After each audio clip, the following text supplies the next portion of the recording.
ini mah proyek ada-ada, ya adakan supaya bisa dapat proyek.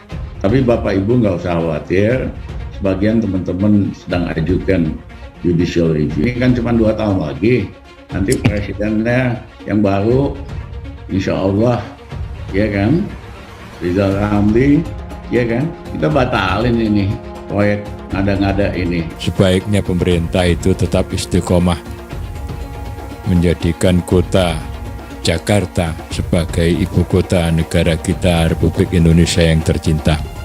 Ibu kotanya saja ngolah ngalih, pindah sana, pindah sini, jangan-jangan nanti diboyong kemana lagi nanti, seperti orang bingung. Kita tentu tidak ingin hal-hal yang seperti itu terjadi. Dalam kesempatan ini saya selaku Ketua Umum Persekutuan Dayak Kalimantan Timur menghimbau kepada seluruh anak negeri yang ada di Kalimantan secara umum dan khususnya di Kalimantan Timur. Kita sambut ibu kota negara yang baru disahkan, yaitu IKN Nusantara. Mari kita doakan pemerintah, seluruh yang terlibat supaya betul-betul ini terwujud. Di 2024 bagaimana Pak? Kamu itu. Ada peluang Pak? Apa? Untuk dengan Caimin Pak? Menurut kamu gimana? Aku ada peluang nggak? Belum selalu ada Buat Caimin, aku aja belum tentu. Nah ini juga di mana kita mengukur sebagai kualitas Ahok gitu kan. Ahok itu secara hukum pernah dipidana. Diakui atau tidak walaupun memang pidananya penistaan agama. Nah, kita lihat aja nanti siapa yang dipilih. Kalau memang nanti misalkan Pak Ahok berarti prediksi kita benar. Ya saya sih yes ya. Tegas, nggak neko-neko dan pastinya nggak rasis. Ketika orang menyebutkan nama Ahok, kenapa kita rasa gatal badan, gemes-gemes, demam? Menyebutkan nama Ahok, salah satu di antara 4 orang yang disebutkan oleh Bapak Presiden, bahwa Presiden memiliki kewenangan tertinggi, dia memiliki hak prerogatif. Di mana salahnya ini? Masalah ini di mana salahnya kalau Ahok itu loh? Ahok dengan segala yang dimilikinya, semua satu republik tahu. Akan segera diputuskan dalam, insya Allah dalam minggu ini. Yang namanya kandidat Pak Ahok. Kalian berhenti untuk mengganggu Pak Anies. Kalian berhenti untuk mengganggu Pak Anies. Berhenti untuk ngerecokin Pak Anies. Pak Anies tuh hebat. Kalian harus tahu bahwa banyak pencapaian Pak Anies di Jakarta. Contohnya,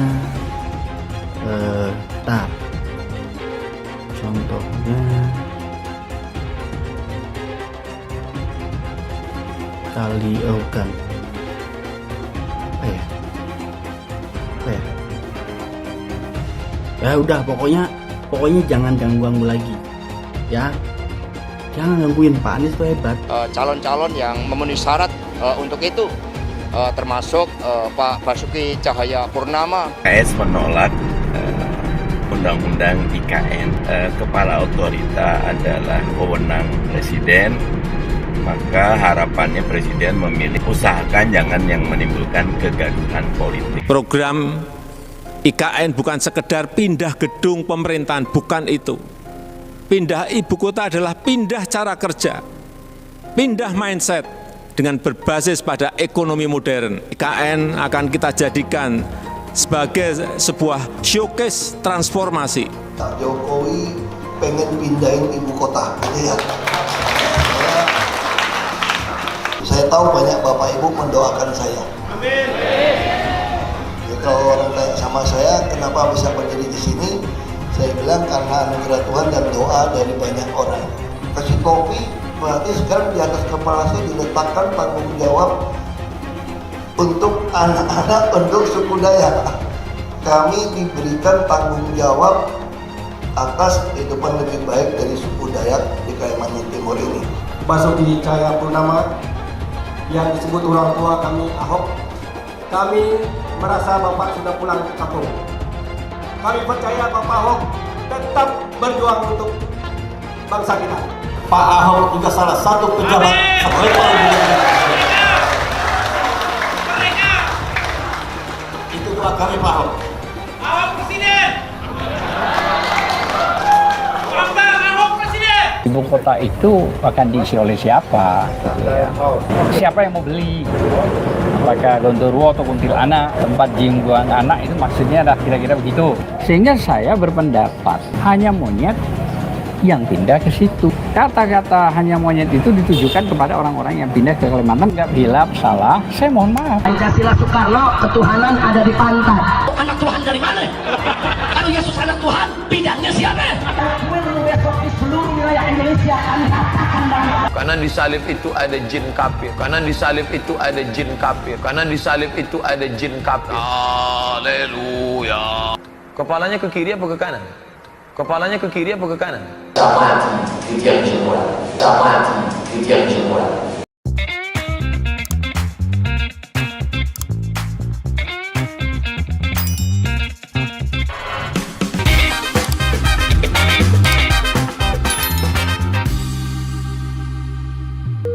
Video ini hanya untuk mereka yang punya logika. Bagi yang tidak punya logika, skip aja. Satu, jangan lupa sejarah. Bangsa yang lupa dan meninggalkan sejarah pasti bangsa yang bingung, yang kayak layangan putus, ngolah ngalih bingung gitu. Apapun, sejarah Jakarta panjang sekali. Dulu Belanda bikin itu Batavia, dan yang kedua Sunan Gunung Jati, salah satu dari Wali Songo, itu yang berjuang untuk merebut kembali Jakarta dari tangan Belanda. Jadi jangan lupa sejarah dah, bahwa Jakarta kurang rapi, kurang beres, lebih baik itu dibenahi. Mau mengingatkan, ada contoh-contoh membangun ibu kota baru yang berhasil. Tapi banyak sekali di seluruh dunia membangun ibu kota baru yang gagal. Saya mulai dari yang gagal. Contohnya adalah Brazil. Dibangunlah ibu kota baru namanya Brazilian City. Yang jauh sekali, perlu naik pesawat 3-4 jam. Banyak uang untuk pembangunan itu. Tapi akhirnya mubazir, hanya jadi monumen saja untuk rapat para pejabat, untuk retreat, sekaligus ngabisin SPJ lah kayak di kita di sini. Jadi akhirnya hanya jadi monumen yang mubazir, yang ngabisin banyak uang, tetapi tidak berfungsi sebagaimana ibu kota. India itu ibu kotanya Old Delhi, kotor, terlalu besar, organik, bukan hasil kota perencanaan. Bikin lagi kota baru yang kedua, namanya New Delhi, yang jaraknya hanya 1 jam kurang dari Old Delhi. Sukses, memang dirancang sebagai ibu kota, bagus, rapi, dan betul-betul berfungsi sebagai pusat politik, pusat pemerintahan India. Malaysia, Perdana Menteri Mahathir bangun ibu kota baru karena Kuala Lumpur udah terlalu padat, terlalu ribet. Dibangunlah ibu kota baru namanya Putrajaya. Jaraknya juga 1 jam dari ibu kota dan betul-betul sukses, fungsional, 1 jam ke Putrajaya. Jadi kuncinya adalah kalau mau berhasil milih ibu kota, nggak boleh terlalu jauh dari ibu kota yang lama. Maksimum naik mobil itu 2 jam. Belum lagi uangnya ternyata nggak ada. Ini kan biasa ya, PHP, bahasa anak muda sekarang, dibully. Dulu dikatakan nanti akan ada investor dari Uni Arab Emirat. Semuanya gagal, ya cuman buat ngibulin rakyat kita aja, buntutnya tetap perlu APBN. Kota itu kan masih ada sistemnya, baik secara elektronik, secara persenjataan, defense system yang canggih. Jangan-jangan nanti ya kan bisa negara lain duduki dengan cepat gitu loh. Jadi saya mohon maaf, ini mah proyek ngada-ngada diadakan supaya bisa dapat proyek. Tapi Bapak Ibu nggak usah khawatir, sebagian teman-teman sedang ajukan judicial review. Ini kan cuma 2 tahun lagi. Nanti presidennya yang baru, insya Allah, ya kan, Rizal Ramli, ya kan, kita batalin ini proyek ngada-ngada ini. Dengan sejuta alasan yang tidak bisa saya uraikan satu persatu, kiranya saya berpendapat bahwa sebaiknya pemerintah itu tetap istiqomah menjadikan kota Jakarta sebagai ibu kota negara kita Republik Indonesia yang tercinta. Kenapa demikian? Paling tidak dengan istiqomah itu bangsa kita akan menjadi bangsa yang punya karomah. Tapi kalau ibu kotanya saja ngolah ngalih, pindah sana, pindah sini, jangan-jangan nanti diboyong kemana lagi nanti. Seperti orang bingung. Kita tentu tidak ingin hal-hal yang seperti itu terjadi. Apalagi ditinjau dari segi ekonomi, sosial, sejarah, budaya, bahkan hankam, pertahanan dan keamanan. Tentunya memang banyak sekali hal-hal yang perlu mendapatkan perhatian dan pertimbangan. Lebih-lebih Jakarta dengan penuh kemapanan tentunya perlu ditingkatkan bagaimana menjadi lebih mapan, lebih baik, lebih hebat. Ya. Jadi ketika di pengadilan yang memvonis Pak Ahok itu 2 tahun, hak politiknya tidak dicabut. Bisa mengisi jabatan-jabatan publik. Nah, sepanjang hak politik itu tidak dicabut, ya, itu bisa. Jadi kan tidak ada keputusan hukum Pak Basuki Cahayapurnama ini dibatasi, gitu ya, atau tidak boleh mengisi jabatan-jabatan publik di negara gitu. Nah, itu satu. Kemudian yang kedua adalah ini kan memilih kepala otorita, bukan memilih kepala daerah. Nah, satu otorita ibu kota negara yang itu akan dibangun. Nah, tentu presiden punya pertimbangan. Tentu presiden sudah memiliki kriteria terhadap 4 orang ini. Yang tadi dibutuhkan, butuh akselerasi yang cepat. Maka 4 orang tadi muncul. Ya tentu presiden kan dia punya, meskipun dia punya prerogatif, tapi kan transparansi ke publiknya disampaikan. Ini ada 4 putra-putra terbaik bangsa ini yang bakal mengisi dan mengepalai ya badan otorita ibu kota negara yang baru nanti. Nah, dari 4 ini siapa kan belum diputuskan. Hari ini malam ini kita bahas Ahok. Ya mungkin besok presiden memutuskan beda. Itu kan kita belum tahu. Tetapi tugas sebagai kepala pemerintah dan kepala negara adalah menyampaikan 4 kandidat tadi kepada publik. Nah, ini loh yang membedakan kepala otorita dengan kepala daerah. Ya, ini yang sifatnya lebih teknis. Berbeda itu. Nah, otorita ini lebih pada pelaksanaan teknis, ya. Nah, maka di sini presiden tentu membutuhkan orang yang punya akselerasi cepat dalam melakukan kerja. Ada di 4 kemudian orang itu mampu membangun relasi kerjasama dengan baik itu pihak kontraktornya, investornya, dengan aparatur pemerintahan yang mengerjakan secara teknis dan lain-lain. Nah, jadi tentu presiden sudah punya pertimbangan-pertimbangan terhadap 4 orang ini. Seperti yang tadi disampaikan Pak Ali Mokhtar Ngabalin, itu kan yang beliau sampaikan kan ini obrolan di belakang meja, ya, dengan presiden tentang kenapa harus 4 orang ini sebagai juru bicara utama presiden, ya, Pak Ali Mokhtar Ngabalin. Tentu presiden memilih orang-orang yang tentu harus dekat dengan beliau. Keempatnya sangat dekat. Otorita ini kan nanti akan banyak diisi banyak ini. 4 orang ini paling tidak di launching oleh presiden. Siapa yang menjadi kepala nanti akan ada badan pengarah, ada dalam struktur keorganisasian badan otorita. Presiden ini kan kerja cepat ya, dari mulai konsep, kemudian orang beliau siapkan. Nah, ketika kemudian regulasinya dibuatkan nanti undang-undangnya, kemudian perpres sebagai turunannya langsung otomatis. Nah, jadi apa yang disajikan presiden dari mulai ide tentang pemindahan ibu kota, kemudian bagaimana merealisasinya, dibentuklah badan otorita, kemudian siapa yang mengepalanya, ditunjuklah 4 orang tadi. Kecepatan presiden ketika undang-undangnya ada, langsung beliau keluarkan perpres, sudah langsung kerja jalan. Yang disajikan oleh presiden adalah tadi tentang ide dan konsep pemindahan ibu kota.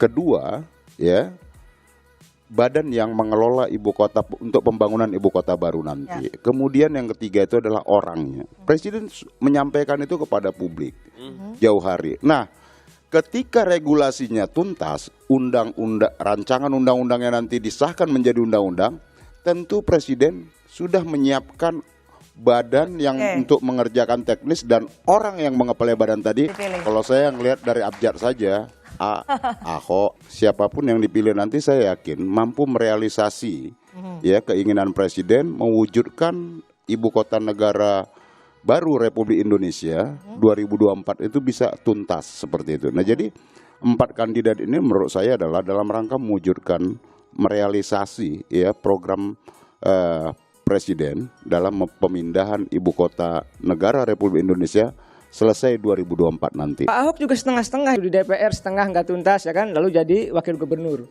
Wakil gubernur lalu setengah juga lalu jadi gubernur. Gubernur juga setengah juga kan selesai gitu kan. Nah, ini juga di mana kita mengukur sebagai kualitas Ahok gitu kan. Ahok itu secara hukum pernah dipidana. Diakui atau tidak walaupun memang pidananya penistaan agama. Itu menjadi catatan penting bagi bangsa ini. Sebagai seorang pemimpin kepala daerah ini menjadi catatan penting. Yang ketiga, saya melihat begini. Kita tidak pernah nyinyir dengan Pak Ahok dengan siapapun ketika dia mampu. Tapi kalau kita melihat track recordnya gitu kan, lihat pertimbangan secara profesional, kemampuan, itu masih banyak yang lain begitu. Ya saya ada catatan kritis yang saya miliki, ada terindikasi di situ terkait dengan catatan-catatan latar belakang Pak Ahok. Saya tidak sebutkan begitu. Menurut versi pemerintah kompeten, tapi bagi saya masih banyak yang lain. Memang ukurannya tadi track record, kinerjanya ketika menjadi kepala daerah, atau profesionalitasnya, ya kan, atau kan memang kedekatannya. Nah kalau diukur, mohon maaf ya, dari misalkan kinerja, Azhar Anas mohon maaf jauh lebih baik kalau menurut saya. Di head to head aja. Nah yang kedua, kalau memang diukur dari kedekatan, siapa yang tidak dekat Ahok dengan Pak Jokowi, bahkan mohon maaf ya, Pak Wakil Presiden pun kalah dekatnya dengan Pak Ahok dengan Pak Jokowi. Jokowi sedang melempar wacana dulu gitu. Dan memang tidak salah. Karena apa, saya melihat ingin cek ombak ini. Faktanya begini, ingin melihat respon publik bagaimana terhadap 4 kandidat itu, bukan hanya Pak Ahok. Kalaupun memang, ya ngapain tinggal pilih saja loh. Ngapain harus ribut-ribut gitu. Kalau memang Pak Presiden punya hak prerogatif, punya kewenangan sebagai kepala negara dan kepala pemerintahan, ya pilih saja langsung. Pak Jokowi ingin masih melihat respon publik, penting. Jadi bagaimanapun gini, pemerintah itu butuh dukungan publik, butuh dukungan rakyat. Dari situ saya melihatnya begitu. Saya melihat begini, kalau kita ingin menilai dari 4, tentu kita harus menilai mana yang nilai positifnya lebih tinggi, lebih banyak. Yang kedua, dari mana prestasinya lebih bagus. Kan kalau diukur head to head dari 4 kandidat, masih banyak yang lebih baik. Ya kan, oleh karena itu saya tidak menolak siapa-siapa, itu hak presiden kok. Ya kan? Cuma kita sebagai warga negara yang baik punya masukan dong, punya pertimbangan bahwa ibu kota baru itu harus dipimpin memang orang-orang yang kredibel, yang tidak banyak masalah, sehingga apa? Sehingga melajunya begitu cepat. Kan ini keinginan kita. Kita pun kalau presiden menunjuk Pak Ahok, ya silahkan saja, monggo, ya kan? 4 orang ini diajukan ke publik. Sekarang kan begini, publik di Warung Kopi sedang membahasnya, lalu kan di TV-TV, ya kan? Lalu juga akademisi juga sedang mengkaji. Ini saja, diukur saja. Siapa yang manfaatnya lebih banyak dan siapa yang madorotnya lebih sedikit, itu menjadi penting. Selain tadi profesionalitas, kapabilitas, kemampuan, kinerja dan sebagainya. Jadi itu menjadi penting. Kalau salah memilih, justru yang tidak enak kan pemerintah nantinya. Kalau ada apa-apa juga pemerintah. Jadi memang hak prerogatif presiden, silahkan. Ya, tadi catatan saya pilih yang terbaik. Kepala otorita itu memang kewenangan presiden. Kita harus objektif menilai siapapun, termasuk Ahok. Ya kan, dari 4 itu saya melihat tadi, kalau kita kembali kepada figur, ya cari figur yang tadi. Kita lihat aja nanti siapa yang dipilih. Kalau memang nanti misalkan Pak Ahok, berarti prediksi kita benar. Tapi kalau mungkin bukan Ahok gitu kan, artinya ada pergeseran pemikiran dari presiden. Pilih yang terbaik daripada yang terbaik. Karena begini, kalau yang dipilih mohon maaf salah pilih presiden gitu kan, lalu penolakan publik juga tinggi gitu kan, lalu presiden juga membiarkan, ini juga menjadi bahaya juga bagi pemerintah. Kepercayaan publik terhadap pemerintah nanti akan rendah. Video ini hanya untuk mereka yang punya logika. Bagi yang tidak punya logika, skip aja.